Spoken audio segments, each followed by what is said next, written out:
We should be live. Okay, we are.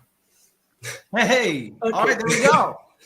here we go. So, first of all, welcome to my first episode of this new podcast that I decided to call Podcasts, in which I interview some of the great experts of Facebook ads. I try at least, and in which I hope to also provide some value and to have some nice, genuine talk about Facebook ads, what is going on right now and what is working right now. Today I'm here with Charlie, which is one of the one of the Facebook advertiser I respect the most. I always consume your content every day about your disruptive advices and disruptive methods. I usually we will talk about this. I will talk also about also how it went with improving my performances following your advices. I also had the honor to have you on a consultation you made for me. It was amazing. It was really mind blowing. So I will ask you to introduce yourself for the very few people who don't know you yet, and so we can start with the first questions. Yeah, hey, my name's Charlie. I've been in the Facebook ad space for a little over a decade. I've helped drive over $1 billion in revenue, and my client list is I've helped a lot of people around the world. Big brands like Nissan, Apple, and Disney, and small little mom and pop shops. I've been training people for the better part of a decade.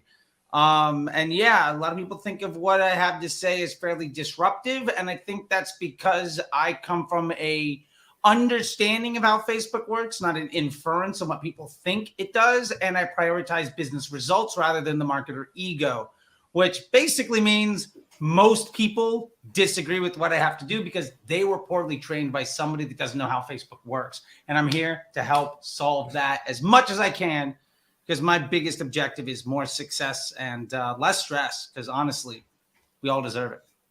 That's great. That's great. And in fact, the first question was exactly about this. You talked about the ego, and we are going to the first question, which is, what is the most important KPI right now in Facebook ads to like assess the results and understanding when something is good, when something is like sustainable for the business?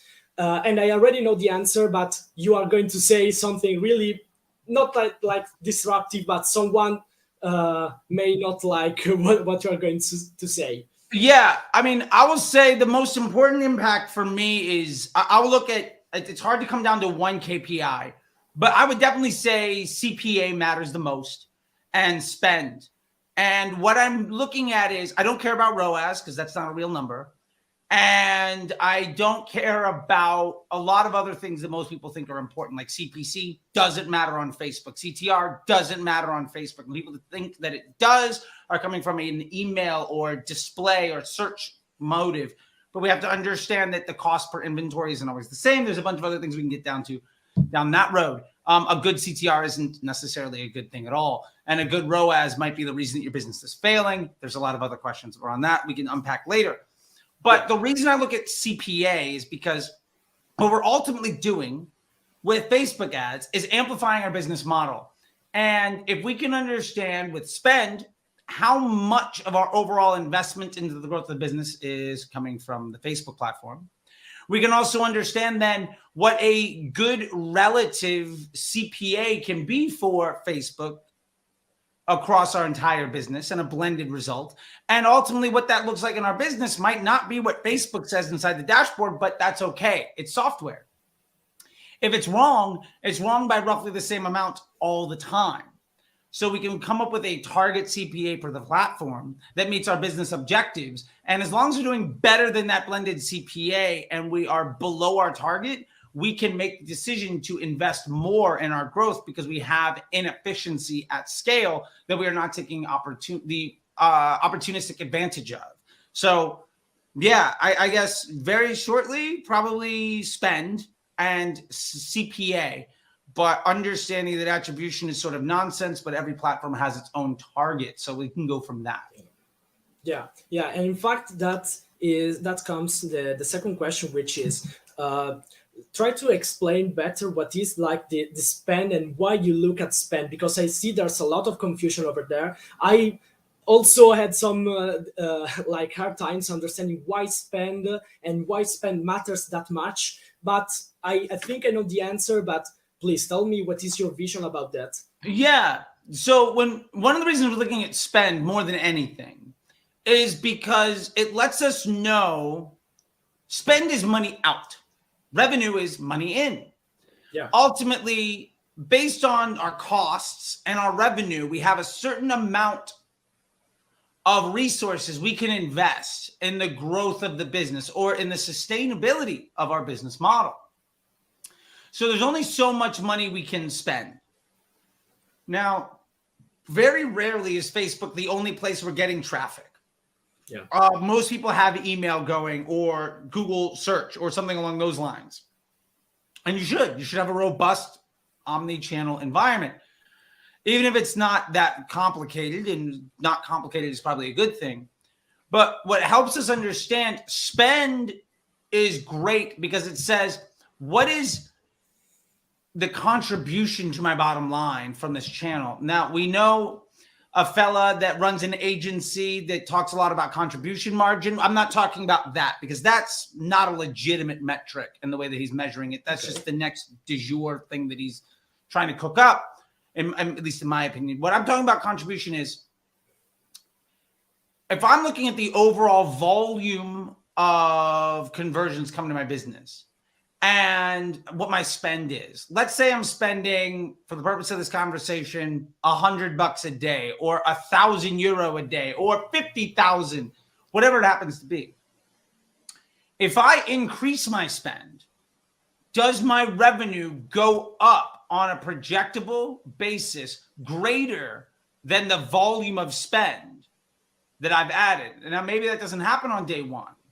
Maybe it happens on day 5 or day 15 or day 30, but can I project what that looks like?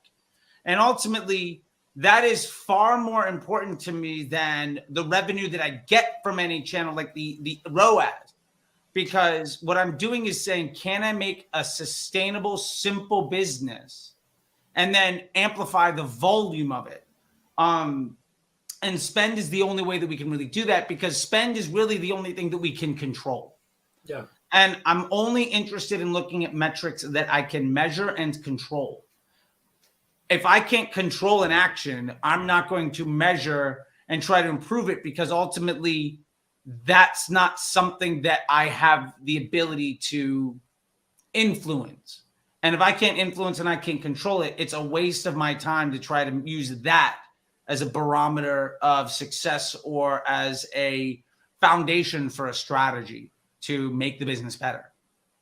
Yeah, definitely. And also, I think that when you say that spend is a great metric to measure and to look at, I suppose you also mean which creative into our ad sets or into our structure gets the most spend, because Sure. Because Facebook has like the objective to provide you more revenue, as much revenue as possible. And so the ad that has the most spend doesn't necessarily mean that it is providing you the lowest CPA, but maybe the highest AOV, maybe the most profitable clients in the future. And here comes your metric PSM that I think you are going to mention. Sure. I mean, I'll say this, that contribution or I look at it as an investment portfolio. And where are we spending the most money? And that can be by platform, or it can be by ads within our like control campaign. Yeah. You should have a very clear idea of, if this ad gets more money, what's going to happen in my business. Yeah. And sometimes the ad that gets the most spend doesn't have the best results. In fact, one of the things I hear people complain about all the time is, why do my bad ads get so much spend? My business is doing great. If my good ads could get spent, I'd be doing better. And the honest truth is, maybe the reason your business is doing well is because your bad ads are getting spent, and that's what's driving the success of your good ads with a great CPA that Facebook's using as a retargeting ad, or your search or your email or your organic traffic and CRM, the good ads are not sustainable because they rely on the attention that you've bought from some other ad. And sometimes your bad ads that get all the budget are the reason that your more efficient marketing channels have so much opportunity. And when you're talking about PSM, this is the metric this is the like golden ratio of growth. That is the lifetime value of a customer journey divided by the sum of the CPA and COGS for that customer. So how many times does somebody buy? What does it cost to produce those products? What does it cost to make a sale?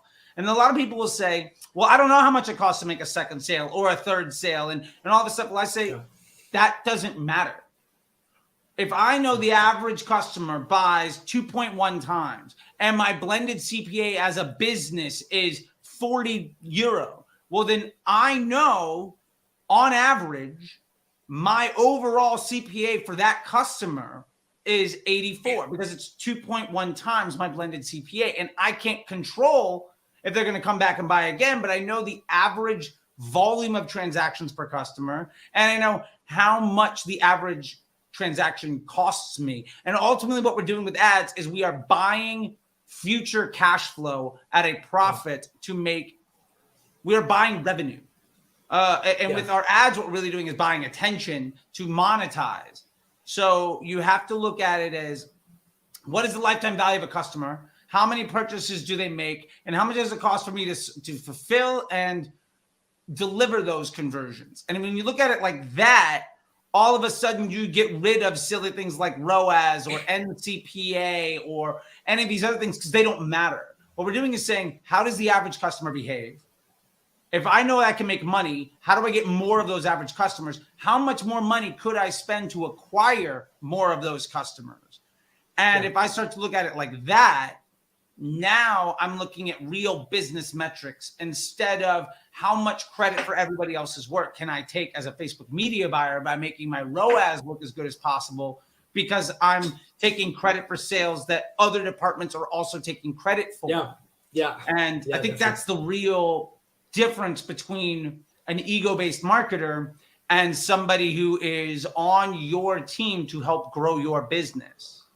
Yeah, definitely. And here, I think that it comes down to two questions, which are, the first one is, you are saying correctly that ROAS is like an ego metric, and that there are also many other channels that like contribute to acquisition of the new customers. And here comes my first question, which is, how do you understand where are your like new clients coming from? The blended CPA, how do you assess that? This is the first question. Well, let me answer that one because that one's a bit to unpack, and then we'll get to the second question and stuff. I won't remember. If you ask me 3 questions, I probably won't remember them all nearly as well. So first question, I don't know, and the honest truth is I don't have to know. What I have to do is say, what is each tool in my toolbox doing? And then how do I take best advantage of what they do well? So I don't necessarily know if my Google search is driving me new customers or returning ones. I don't necessarily know if my email is all net new or returning. Now I can look in Klaviyo or SendLane and look to understand where that person's journey is. But if I try to control for that, what I'm ultimately doing is saying, I have a business that works. Now what I want to do is change how it works and expect that to be net positive. Instead of say, I have a business that works. How do I get a higher volume of transactions inside of my business? And my point to that is, it is your bank account doesn't care if that money is from somebody that's new or returning. And if you understand that Facebook is an amplification of my business and is generating awareness and intent, Google is monetizing intent and awareness. And both of them, by the way, are doing so in a way that is not necessarily discrete or unique to my business. You know, like when I was running New Balance, we found that at the beginning of broad targeting, when we were doing the case studies to develop advanced matching, which is the brain behind broad, 2/3 of the money we spent that were a first impression, so top of funnel for our customers, 2/3 of that money was spent on somebody that had abandoned cart on one of our competitors in the last 7 days. So our customers are in their own funnel, in their own customer journey. Customer journeys are often weeks, months, decades long. Yeah. So you can't possibly control getting somebody into the beginning of having intent or awareness about your product or service or about what you solve. What you can do is say, how do I best monetize attention? And then how do I get more of that attention so that I can have more fuel to my fire? And so in that way, I don't care where things are coming from. But when I look at spend, I can say, hey, when I'm ramping up my Google ads, what percentage of my overall conversions are repeat customers versus new? When I ramp up my Facebook ads, what percentage of my customers are new versus returning? And if there's a higher volume of newer customer, maybe my efficiency goes down, but I know what I'm doing is I'm buying a higher volume of future cash flow and revenue. So I might make the decision that that's a good investment for my business, versus I might say what I need to do is make as much money as possible everywhere. And I treat Facebook as a ROAS generation device. And ultimately what I do is I completely starve my funnel and then run out of money, even though my Facebook ROAS is getting better and better and better. Yeah. So like, that's kind of how I'm looking at that. And in Facebook, we can take a look at certain metrics like CPMs and frequency relative to other ads in our account to see, is this being used as a top of funnel ad or is this being used as a bottom of funnel ad? Because sort of the thing we didn't mention here is I'm not using audiences. Like audiences on Facebook is an obsolete technology. I'm not running somebody through my funnel because generally my funnel, my retargeting audience is primarily made up of people who are never going to buy. And I think that that's something people don't understand. Like, of all the people that have abandoned cart, of all the people that have visited your website, let's say you are one of the greatest businesses in the world and 10% of those people buy. That means 90% of the people that you're paying extra to talk to, 90% of that money that you are not using to garner the attention of people who, regardless of where they are in any business's funnel, is spent on folks that are never going to buy from you. That's really bad for business, but it makes your Facebook look good because the ROAS of that ad or that ad set might be solid, but you have no, like the opportunity cost of getting that one good ROAS transaction versus a much higher volume of transactions that come in at a CPA that you can make money on could destroy your business. Yeah, definitely. And also here comes that something that I think you said, which is ROAS has two problems. The first is, of course, like the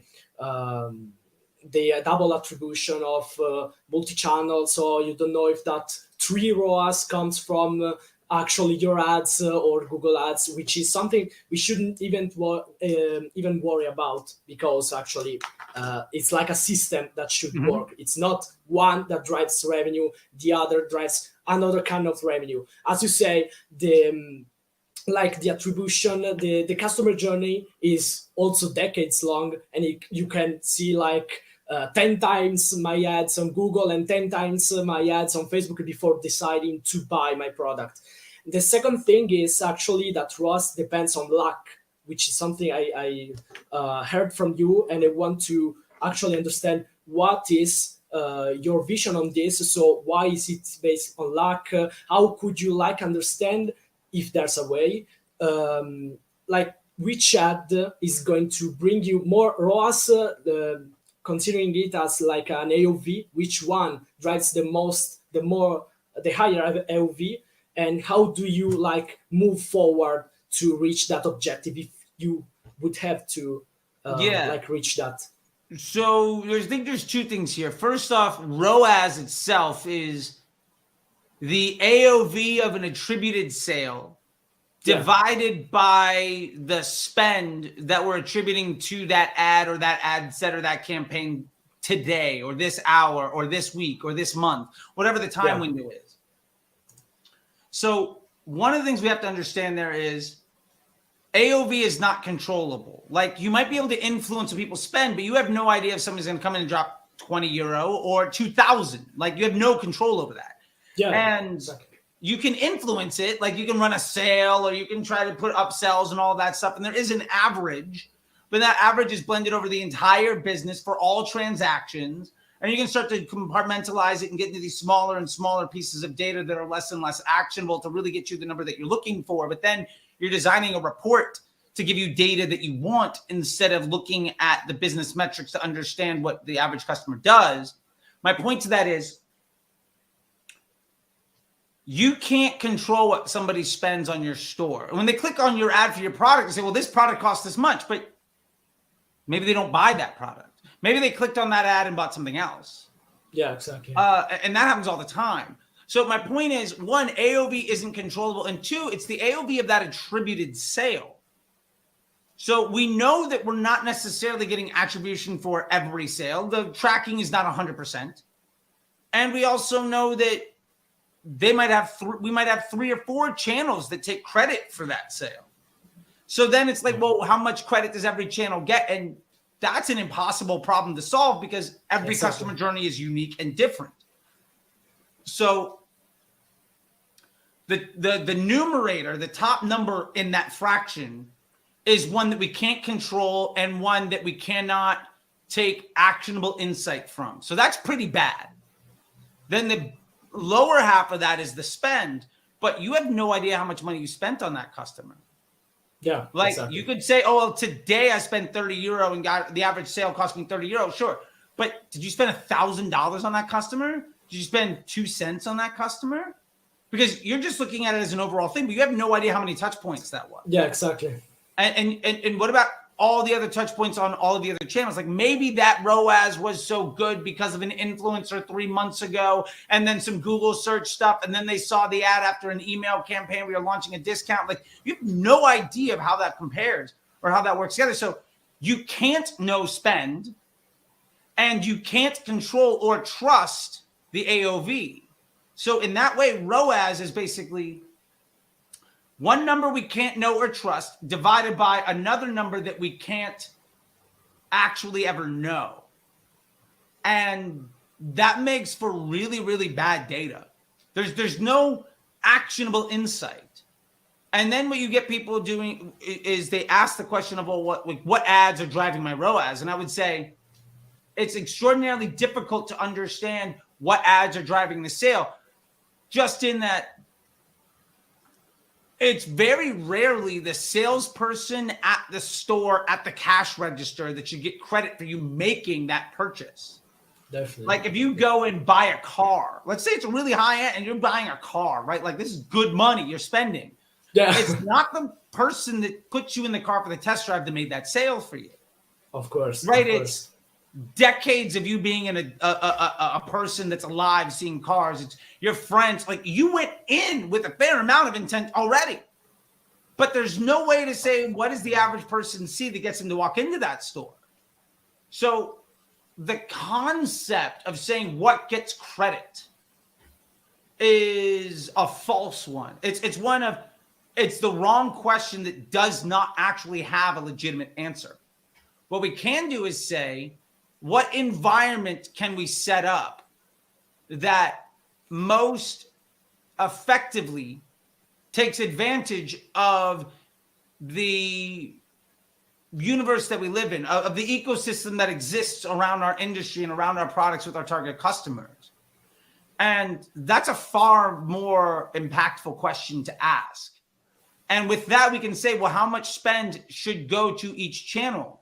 What do we need to do with each channel? What should the blended CPA be on each channel based on the makeup of how much, if we look at each marketing channel as an employee on the factory line, how much credit or how much help does each channel get there? It's not which one gets credit for the sale. It's what most effectively allows us to deliver a stable result so that we can understand future cash flow and inventory needs, so that we can begin to, with confidence, invest in the growth of our business. Yeah. And sadly, that's a conversation that I think less than 5 people out of 100 are having when it comes to launching their Facebook ads, which is why 90% of agencies fail 90% of their clients. Yeah. And why most media buyers are struggling because they've been poorly trained by people that don't understand what metrics they should actually care about. And so that's the way I look at it is as a business development person, as an investment banker, how do we best set up a structure that will most confidently deliver us stable unit economics on the acquisition and monetization of attention? Now, that's a lot of syllables, but those are the questions that you should be Yeah. asking yourself, right? And your job is not to get the best result. Your job is to get the most stable result and then Yeah. improve upon it. Definitely. Also, coming from your previous sentence about the customer like journey is very very long, and you can't control that, because I would also mention that many people like save your links for later, or they like send them to their parents for their birthday, so you cannot actually have a control of the whole process that your customers follow to before buying your product. And also I wanted to come back to the like the spending topic, which is you mentioned that how much can I like increase the budget to have like the same stable results. And many or people who are watching this may also tell you, okay, but every time I increase the spend on my Facebook ads, my results get less stable, gets like the CPA gets higher, my profits get lower. So how do you come up with this like common problem? Is that a real problem? Is that like something that we see bad on Facebook, but maybe for the business is good? And how do you assess this? And how do you understand when is a good thing to do? Like if it happens, there's no problem, or if it is a problem, how can we prevent that, or how can we solve that? Is there Yeah. like something that comes down to your account structure maybe, or having high quality ads? For high quality we don't mean ads that are like well made in a professional way, because Sure. we Yeah. should remember that we are on Facebook and Instagram, which is a social where people should look at the real things. They don't want to look at like professional videos for two reasons. One, because we are on Instagram and Facebook, on social media, they want to see the pictures of their friends. So this is a topic well explained by Barry. I don't know, I'm sure you know Yeah, I him. got one of his Yeah, I have methods. to Yeah. I'm getting this very soon also. Shout out to Barry. And also my second thing is the second thing is the most professional maybe is your ad, the more people will understand that it is an ad. I will skip this. So coming back to my previous question, what is like that spending problem, increasing spending, which also increase the CPA? Yeah. So first thing that I want to do is say, number one, it will not always happen that when you increase spend, the CPA goes up. I've actually seen it when you use Facebook properly, your CPA goes down when you spend more because you're getting more data into the machine, so it's getting smarter. Yeah. So I want to first address that, because I think some people just assume that the more they spend, the worse the results are going to be. And I would say, first off, is a lower profit margin result a bad thing? You might say, well, yeah, sure. But would you rather get a 50% profit on €100, or like 10% profit on €1,000? Yeah. Like, there's a volume game to be done here. And if that 10% profit at €1,000 also helped you get more data into the system so that you got better at understanding how to get some of those customers to come back. And really, it's a 10% profit on €1,000, but you're improving the actual volume of customers that come back a second and third time. Yeah. And you're actually getting better at how to treat traffic that you get, so your CPA continues to go down. Well, these are all really good things. So I want to start off with that. Second thing that I want to say is, this is one reason that our account structure has to be very simple.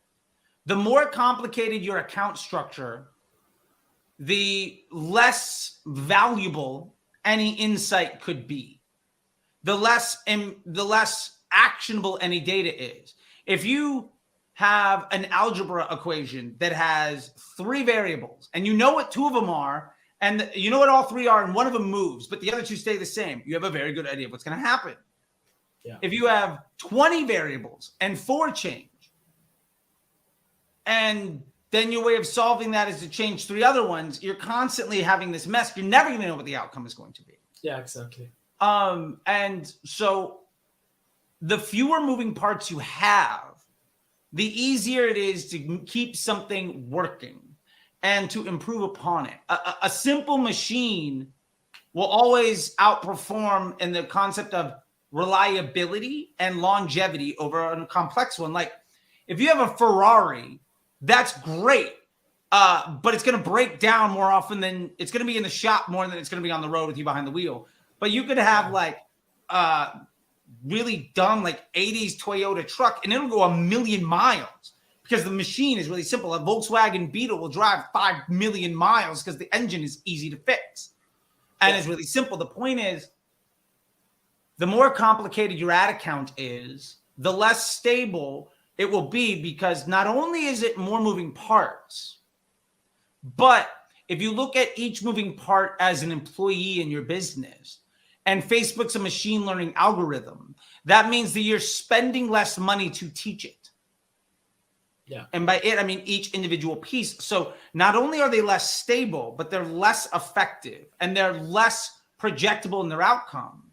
So you have a far more complicated machine that you can have far less trust in, that is far more unstable, that when something goes wrong, you also have a far more difficult time trying to assess what even happened. Yeah, exactly. And so with that, there's a big issue to be had. And so ultimately, to get back to the last part of increasing budgets and things breaking down, even if you have a really simple ad account, yeah, and you've got like one campaign with one winning ad set and maybe 1 or 2 DCTs against it, if you're not looking at how Facebook is using those ads, you can identify by going into frequency and CPMs and all of that stuff relative to understand how Facebook is using this ad in the funnel, in your funnel. And if your ads all have a daily frequency over 1.1, 1.2, 1.3, and your CPMs are above the average for your industry, what that's telling you is you have bad content that people don't want to see. And the only good results you're getting are by Facebook showing that to people that are mid or bottom funnel in their own journey. Mm-hmm. And that's ultimately not a scalable thing, because the more money you spend, the more Facebook users you present with bad experiences, ultimately means that you're going to see your average cost of advertising go up, because you're creating harm for Facebook's business objectives. So you're a bad business partner. And you're trying to leverage ads that Facebook is using as a mid-funnel, even if you think it's prospecting. And they're going to be people that have a better user experience and more engaging content than you to try to accomplish the same business objective. So you're ultimately saying, I have a machine that where I disrespect my business partner and I don't care about the end user. And I'm making a little bit of money. So what I'm going to do is I'm going to invest all my profit into forcing more bad experiences and amplifying the level of disrespect that I have for my business partners, and then be shocked when your overall unit economics get worse. And these things are infinitely more important than cost caps or lookalikes or retargeting audiences or testing 1,000 ads, because all of those things are amplifying the problem. They're not simplifying the solution. And ultimately, that is why most of the people that teach complicated ad accounts, most of the people that preach retargeting and cost caps and lookalikes and Advantage Plus and selling a bunch of things are also the ones saying that advertising has got more expensive every year. Yeah. And it's because what they understand about Facebook is an inference on the data that they see, which is fair. That's understandable. But it's not actual known knowledge of how the system works. It's just how they're perceiving the ramifications of them doing a bad job and then extrapolating that out as this is what everybody should expect. And my pushback is that's what you should expect if you continue to do a bad job. And so there's a bit of a change there that I'd love for people to think about is instead of trying to spend as much money on Facebook to get the best ROAS as you can, start to think about how can I do a better job at earning the right type of attention in a way that is stable and improves over time, so that if I do nothing, Facebook just gets better. And the better it gets, the larger my margin is on the average customer journey, meaning the more money I can spend to acquire any customer, meaning the higher my budgets can be. That's how you scale a business versus trying to hockey stick a brand and then it failing in 3 months and then them going to another agency that will also fail over and over and over again. Definitely. Love it. Okay, so that comes also to what you're saying about like having a simple structure that gets the most data in less like places possible in order to improve the machine learning. What is your account structure? I already know the answer. Maybe not everyone watching this or hearing this is aware of what is the ideal structure, which doesn't exist. The ideal structure doesn't exist. I see you are having a lot of success with your structure, and to like give some more context, I tried your structure. It works better on accounts spending more than, like, from my experience, 300 200 euros per day. So where you can actually teach the algorithm to get more data at a large scale, so with that much budget. So I would like to know what is like your take on this, your take on the best structure for the Facebook advertising in 2023. Yeah, so this is the structure. This is like, let's see if I can get this to work. Come on now. Let's see. Oh, wait a minute. Let me just adjust my like settings here. Make this darker. There we go. Beautiful. Benefits of having a decent camera. This is the campaign structure that can get you to 50 million a year. This is one campaign. One ad set with your winning post IDs. Targeting a hero product or customer journey that you understand the unit economics of. Against that, I have 1 or 2 dynamic creative tests that are set up simply through the 3-2-2 method that are specifically designed to address liabilities that I'm projecting inside of my winning ad set. This is targeting broad. This is CBO.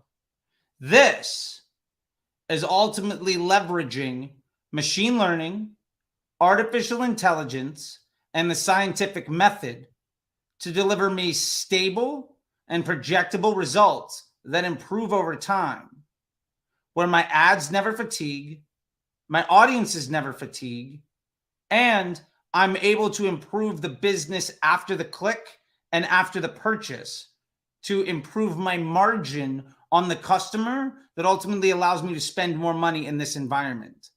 quite literally anything more complicated than this is going to be a liability to the stability and growth of your business.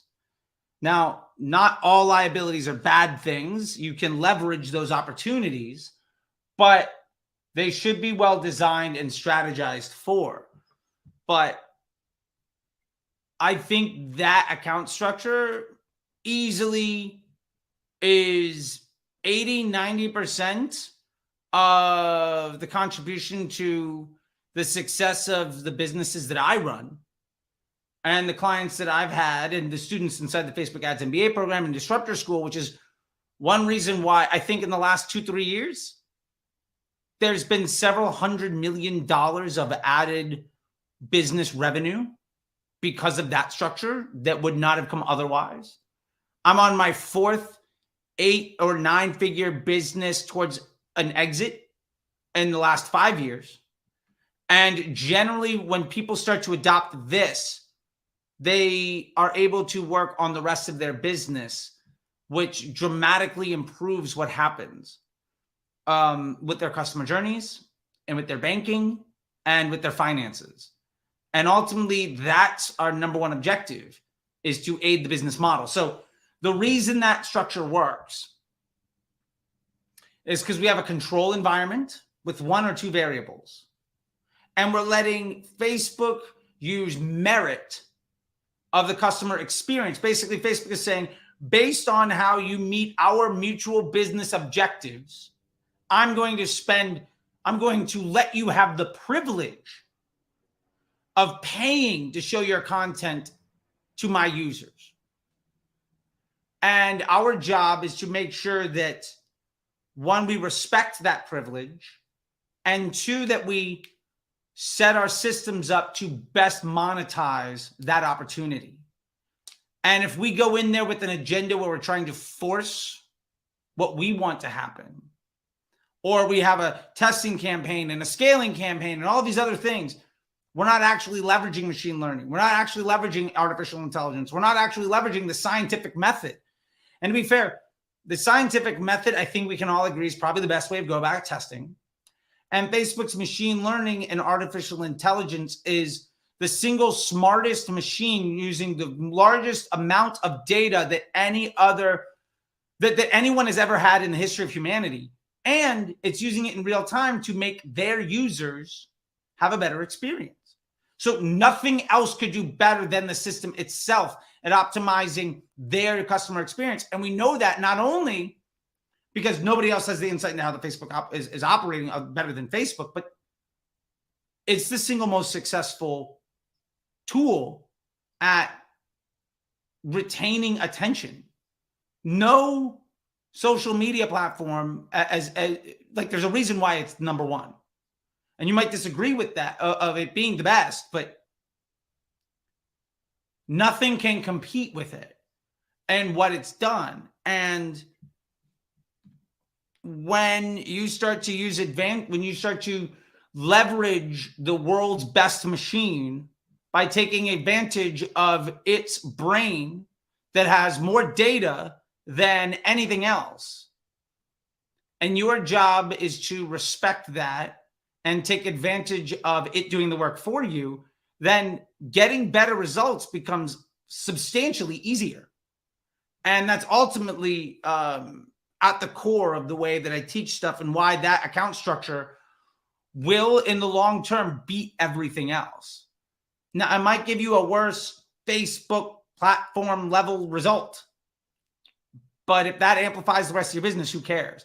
Do I want a 3x? Again, do I want the 50% return on €100 or 10% on 1,000? Right? Am I looking at the ROAS of each channel and then trying to decipher it? Or am I trying to say the average customer is worth X money, they have X amount of transactions, and each one costs me a certain amount of money to buy and a certain amount of money to supply? And now all I'm doing is saying, how do I get the highest volume of whatever my business objective is, whether it's customer acquisition, profit margin, revenue growth, top line, bottom line. These are the things that we should actually be caring about. And that account structure gives you the most amount of control over delivering the most stable result. So you can spend your time working on the business instead of in the business. And that's the secret weapon for anybody that's truly built anything larger than the immediate opportunity they have in front of them. Love it, love it. And also, here comes my question about this. When is the right time to move like your winners in the DCTs to the like post IDs winners ad set? What is your process with that? Because I suppose that you will have also great results on the testing because of course Facebook is designed to that and you design that campaign structure to get most results also on the testing. But when is the right time to like move the winners to that winner ad set without like wasting the machine learning which has like learned what is the best combination for you in that ad set? Yeah, I think simply put, when you need to. I think there's this dramatic, and I would say very widespread and dramatically like just wrong thinking that a creative test exists to give you a winning ad. A creative test exists. I would like to challenge that. I would say a creative test job is to improve the suite of assets, the investment opportunities that Facebook can make on your behalf to use your content to give users a better experience. And when that improves your market efficiencies, you should invest more into that opportunity. That means that if your creative test is successful and you have a better blended CPA across your business, spend more on that campaign, on the one campaign of your winners in your dynamic creative test, until you've maximized the efficiency of Facebook. And then you've also gone to Google and and Bing and optimize your opportunities on search. And you've done landing page testing to optimize the opportunity of the traffic you bought. Until you've literally done everything you can to make your business more efficient, your creative test isn't over.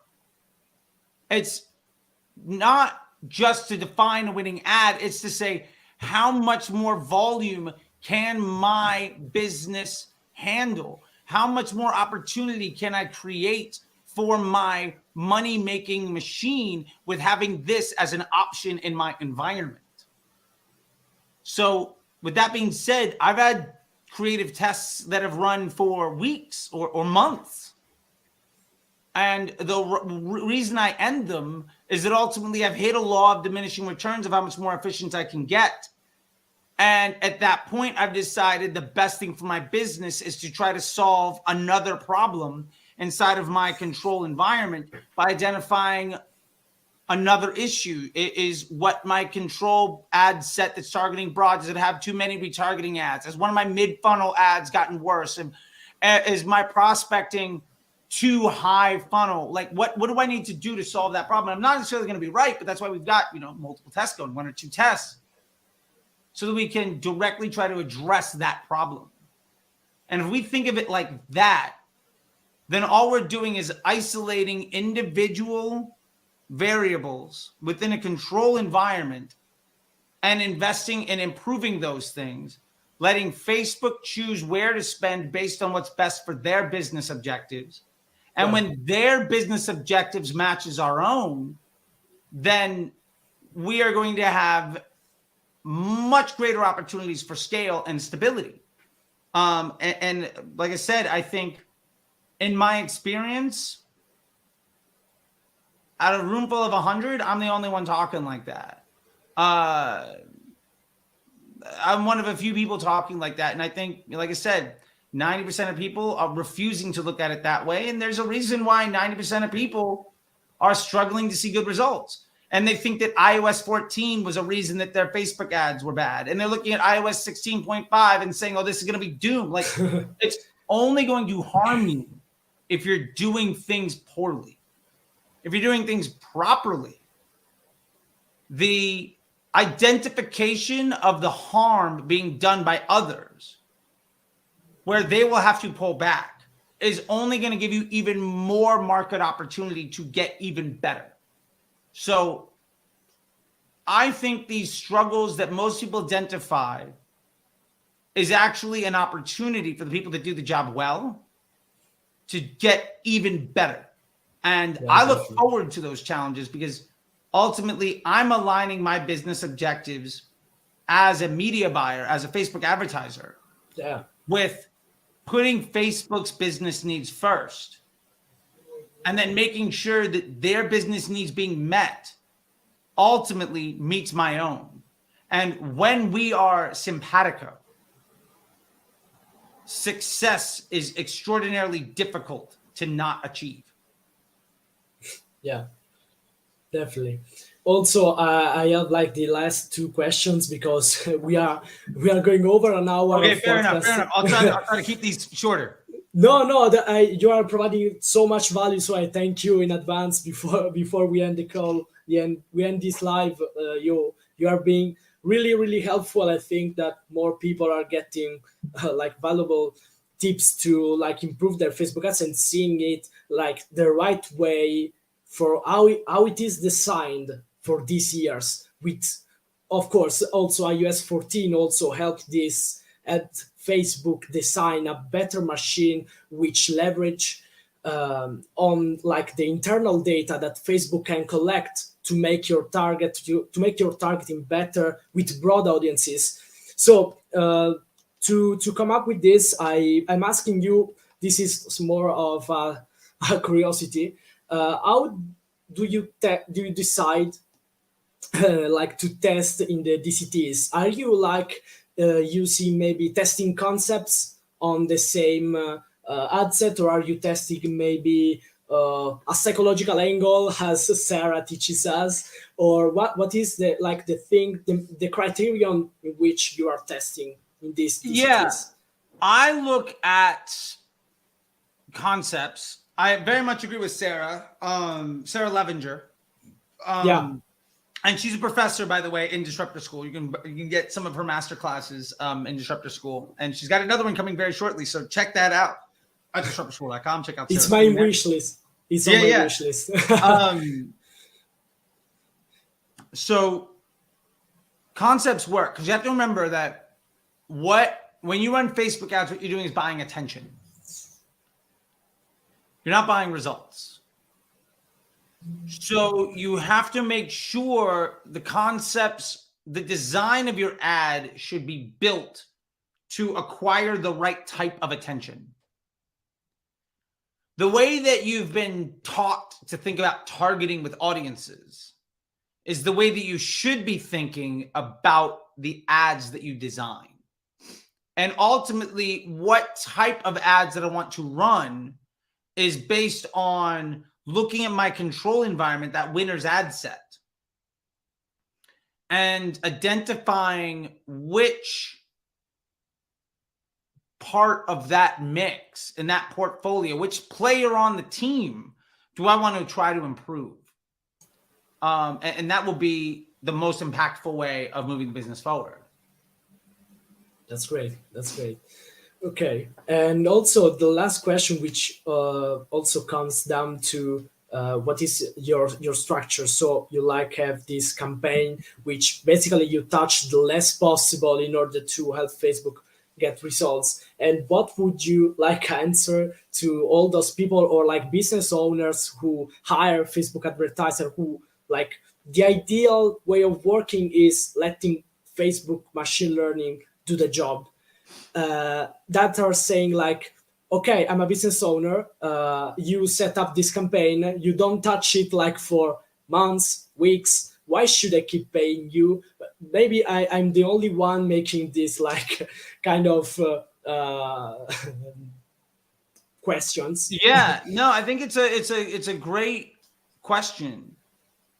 And the honest truth is, your job is to keep the operation so simple that it doesn't require a lot of attention and maintenance. However, that takes a long time to get that takes a long time, or not time on the ad account, but that takes a lot of dedication and expertise to get to. Definitely. And when it becomes simple, it's not about what's happening today. Your job, once Facebook takes you an hour a week max to manage, is to understand where the biggest opportunities are. Mm-hmm. And ultimately, somebody should be thinking about, I would challenge people to think of it like this. When I'm hiring somebody to run Facebook ads, I want to basically say, I don't have to think about it. It works. And when I want to invest more, they're able to do it. And when I want to invest less, they're able to do it in a way that I don't have to think about the management. And for those people that say, well, why am I paying this person to do nothing? I mean, that's a valid point. And to be fair, that might be true until next month. Like we saw, why am I paying anybody to do anything in January, February, March, and then April comes? And now results are terrible. But I mean, they're not terrible. They should be better than they were in July, August, and September. But when you compare them to the best months of the year and the lowest price of attention, that is January, February, and March, they look objectively bad. But if you don't have an expert at the helm that understands that that's happening and how to accommodate for it, when you see a change in the environment and you're unable to respond to it, ultimately things are going to be very bad for you. You know, that's it's something we ultimately have to keep in mind, is that our environments are going to be dynamic. They're going to change often. Yeah. And your job is to make it, I would say your job as a media buyer is to make it so that, in this case, so that the business owner never needs to respond to market changes. You're already ahead of that. You already know what's going to happen. You've already accommodated for the things that you know are going to occur. Yeah. And so basically your job is to make sure they never need to talk to you. Yeah. And your contribution is going to be far above and beyond whatever you're charging. Like, if you're good at your job as a media buyer, you could never charge enough. Yeah, exactly. Yeah, because it is like an endless machine of profits, of revenue. Like, so yeah, we should look at it like that. You set up the thing that generates you more revenue. Who cares how much like time and dedication I put into it? As long as I can make it work the right way, I can make the machine work the right way, make projectable results, provide projectable results, and being able to respond to an eventual market crash, market issue, or challenge which puts your industry too in front of. So yeah, that we should look at it right now like this. So I think that we talked more than enough. I really thank you for your time and for the incredibly valuable tips and piece of information that you provide us. I hope you had a great time and you had like your space to talk about things the way you do. It was a pleasure to hear you, and I hope to stay in touch with you, and I hope people will enjoy this first episode of podcasts, which is going to have some new interesting episodes very soon. So I really thank you very much, Charlie. Check Charlie out on Disruptor School and many other projects you are working on. If you want to like advertise yourself right now and let them know what you're doing, it's your time. I mean, my handle is right here. It's at CT the Disruptor. It's also at Disruptor School, but go to disruptorschool.com if you want to learn more from me. Or you can type at CT the Disruptor into your preferred search engine of choice, and you will find me on literally every social media platform. And please ask questions and let me know how I can help. That's what I'm here for. I think There are a lot of people that define their value and success by their bank account and their title and ignore the massive volume of harm that their work has caused others. I would much rather define my success on how many of those that have been harmed by others I can help. And to be fair, anybody can give themselves any title they want, and my bank account is just fine. So I'll leave it at that. I think you can be somebody with integrity, especially in a space defined by its lack of integrity, and be just fine. And the more that I can help people, the better off I'm going to feel about things. And honestly, the more times I get asked these questions, the better I get at answering them, the more people I can help. So thank you for giving me the opportunity to help people. I got to get going. I got a meeting with my assistant right now. We're putting together Disruptor School India, and working on getting some more master classes. We're going to have Sarah Levenger come back and do another thing on her psychology, consumer psychology, how to build ads that convert. We've got my buddy Raul from the Netherlands who's going to come in and teach Google search for Facebook marketers. So how to use basically ChatGPT and you're winning Facebook ads. So just a step-by-step process to build Facebook search campaigns that print money. That means you can scale your Facebook ad account. And also got my buddy Jesse behind who have built several 7- and 8-figure ad agencies on the client onboarding process. So those are the next 3 master classes that Disruptor School is coming on board within the next 4 weeks. So that's what I'm doing right now, man. And I appreciate it. Great. By the way, for what it's worth, when I was at Shop Talk, I ran into some other big Italian marketers, and they knew and spoke highly of you, Paolo. So what it's worth, people say nice things about you when you're not around. Wow, that's great. Thank you for letting me know. Yeah, I think you saw the picture I posted. I don't remember their names because I don't want to butcher them. I'm like a white dude from the suburbs in America. I'm not good at pronouncing other languages, so I'll call myself out there. That being said, let me let you go. I have to do something else. And thank you so much, man. Definitely. I'll talk to you later. Thank you very much. Talk to you later also. Bye. Thank you very much. Thank you.